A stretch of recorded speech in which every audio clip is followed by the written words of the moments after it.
ano, kadadating ng mga bills, ayun, spooky story. Parang Yun? Hindi. ako, totoo to. Nung lumipat ako ng bagong unit sa condo ko, mag-isa lang ako kasi I live alone. So, nung nag-aayos ako ng mga gamit sa mga boxes, ganun. Tapos, loft kasi yung bago kong place. So, may narinig ako, totoo to, 9 AM, hindi ko makakalimutan.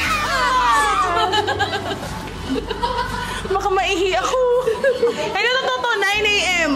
Kakagising ko lang, nag-aayos ako ng gamit sa boxes. Tapos may narinig ako, bumaba siya ng napakamabilis sa hagdanan na dudududududud. Tapos sabi ko, oh my God, wag muna. Tapos kinausap ko na siya ng maayos. Sabi ko, ako na naman ang nagbabayad ng rent dito at saka ng kuryente. Nag-confrontation sila. Yes, Kinausap, sabi ko sa kanya, I acknowledge your presence. I know na nauna ka sa akin, pero sana huwag tayo magtakutan.